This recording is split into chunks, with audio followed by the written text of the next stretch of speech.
Hello and welcome friends and आज हम लोग डिस्कशन करेंगे क्या फेसबुक एंड ट्विटर जैसे बड़े प्लेटफॉर्म को क्या 26 मई के बाद बैन किया कर दिया जाएगा। इसका क्रिटिसिज्म क्या है, क्या लोग क्रिटिसिज्म कर रहे हैं और क्या रिपोर्ट क्या है, प्रॉब्लम इसमें दिक्कत क्या आ रहा है। तो जैसे कि एक गाइडलाइन दिया गया था इंडिया गवर्नमेंट की तरफ से। ये गाइडलाइन ये है कि आप लोग यहाँ पर देख सकते हैं कि 25 फरवरी को एक गाइडलाइन दिया गया था कि अगर कोई भी इंटरप्टिंग और डिस्टर्बिंग कंटेंट आता है, उस कंटेंट को हटाने के लिए remove any content flagged by authority with in 36 hours and setting up a complaint redressal mechanism.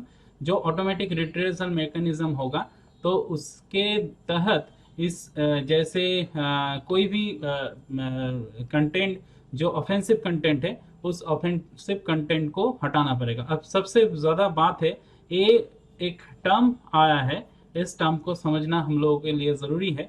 क्या है सिग्निफिकेंट सोशल मीडिया इंटरमीडियरी कि सिग्निफिकेंट सोशल इंटरमीडियरी होने के लिए क्या है, 50 लाख से ज़्यादा या 50 लाख तक रजिस्टर्ड यूज़र होना चाहिए। तो फेसबुक और ट्विटर में इतना तो यूज़र होगा ही होगा, इससे ज़्यादा यूज़र है।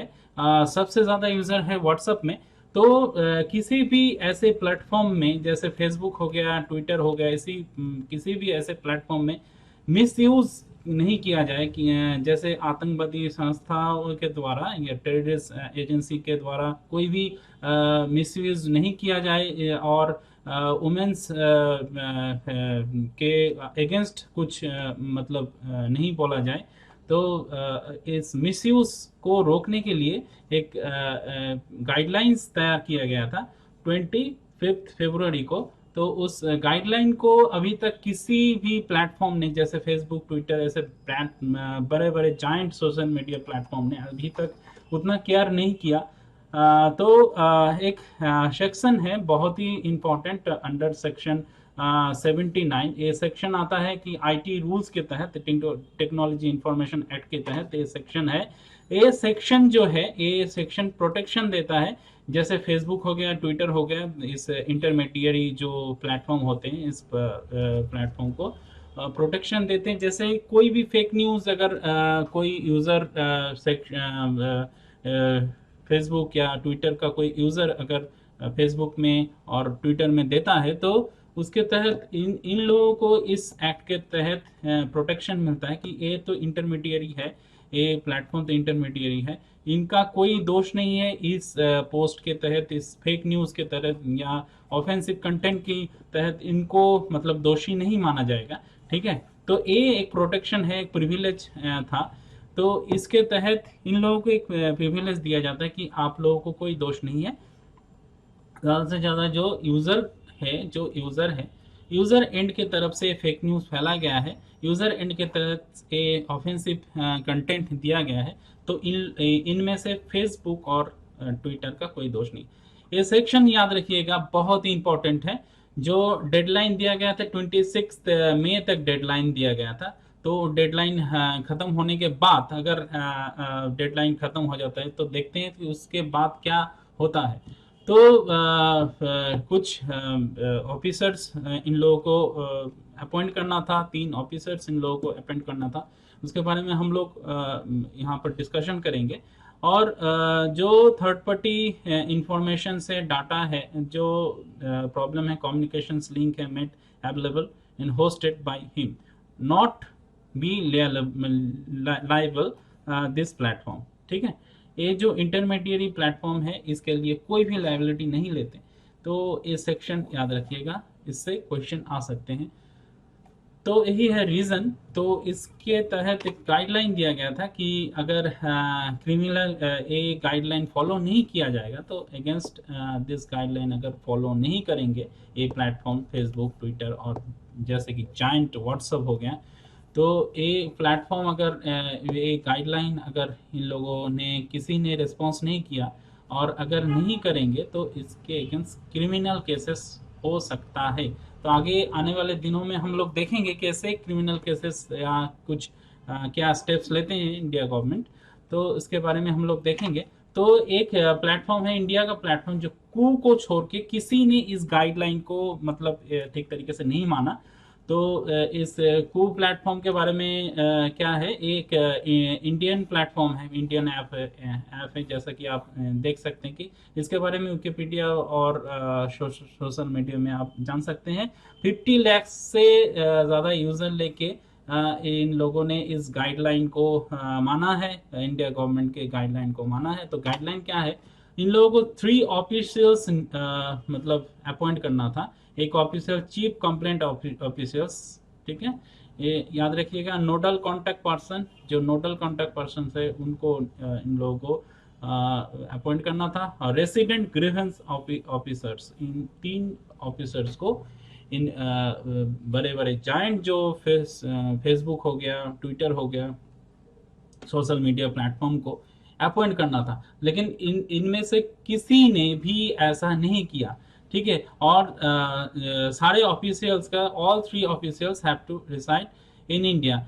इंडिया में रहना होगा, 3 ऑफिसर्स को इंडिया में रहना होगा। इंडिया में मतलब इनका इंडिया में सेटलमेंट होगा, ठीक है। तो ऐसा है, किसी ने ऐसा नहीं किया। ओनली कू को छोड़ दीजिए आप, कू जो है वो उन्होंने मतलब माना है इस गाइडलाइन को। और दूसरी बात है, देखिए social media will be asked to reveal the first originator. क्या कौन ओरिजिनेटर है, यानी कि कोई फेक न्यूज़ आता है या कोई ट्विटर मैसेज आता है, जहाँ आप लोग जानते हैं कि ट्विटर मैसेजेस जो है, ट्विटर इमेजेस हो गया, कोई भी इमेजेस है, तो उसका जो फर्स्ट ओरिजिनेटर उनको बताना होगा। तो इसके ऊपर क्रिटिसिज्म भी आता है। और जो post regarding the dignity of women will be order to remove within 24 hours में इसको रिमूव करना होगा। डिग्निटी ऑफ वुमेन के ऊपर अगर कोई भी आँच आता है, तो कोई भी अगर दिक्कत आता है, तो उसको 24 आवर्स में उसको रिमूव करना होगा। तो ऐसा मतलब गाइडलाइन दिया गया था। तो हम लोग जानते कि व्हाट्सएप को भी नहीं पता होता कि कौन फर्स्ट ओरिजिनेटर होता है, कौन किसने इस मैसेज को भेजा है, किसने इस फेक न्यूज़ को फैलाया है।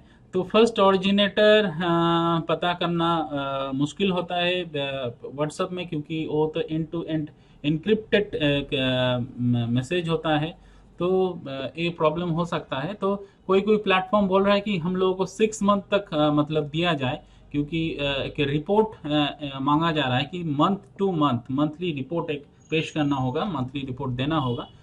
उस मंथली रिपोर्ट के बेसिस पे हम लोग मतलब डिसाइड करेंगे, इंडिया गवर्नमेंट डिसाइड करेगा कि क्या इसमें क्या फॉल्ट है, कितने ग्रीवेंसेस को रिजॉल्व किया गया है। तो ठीक है। तो और एक बात कहा जा रहा है कि स्विफ्ट ग्रीवेंस रिसेटल मैकेनिज्म होगा कि 15 डेज के अंदर उसको ग्रीवेंस को, कोई भी ग्रीवेंस करता है तो उस ग्रीवेंस को सॉल्व करना होगा। और ऑटोमेटिक टूल, जो ऑटोमेटिक टूल्स रहते हैं, आपने यूट्यूब में देखा होगा, कोई भी हैरेसमेंट करता है कि लाइव क्लासेस में कोई भी हैरेसमेंट होता है, तो उसमें ऑटोमेटिक फ्लैग सिस्टम रहता है। तो ऑटोमेटिक टूल्स, ऑटोमेटेड टूल्स जो है उसमें रहना होगा। तो फेसबुक में हम लोग कोई ऑटोमेटेड टूल्स नहीं देखते। तो डिस्टर्बिंग कंटेंट, इसको डिस्टर्बिंग कंटेंट को हटाना होगा। डिस्टर्बिंग कंटेंट जो है उसको हटाना ज़रूरी है। डिस्टर्बिंग कंटेंट, तो डीसी कर देते हैं। डिस्टर्बिंग कंटेंट को हटाना ज़रूरी है। और मंथली एक रिपोर्ट, जो काफ़ी मतलब हेवी बन जाता है, मंथली एक रिपोर्ट पेश करना होगा। मंथली एक रिपोर्ट, कंप्लेंट्स रिपोर्ट एक पेश करना ज़रूरी है। तो इस रिपोर्ट के ऊपर बेसिस करके कुछ क्वेश्चन किया जाएगा, कितने रिजॉल्व किए गए हैं, कितने प्रॉब्लम सॉल्व किए गए हैं।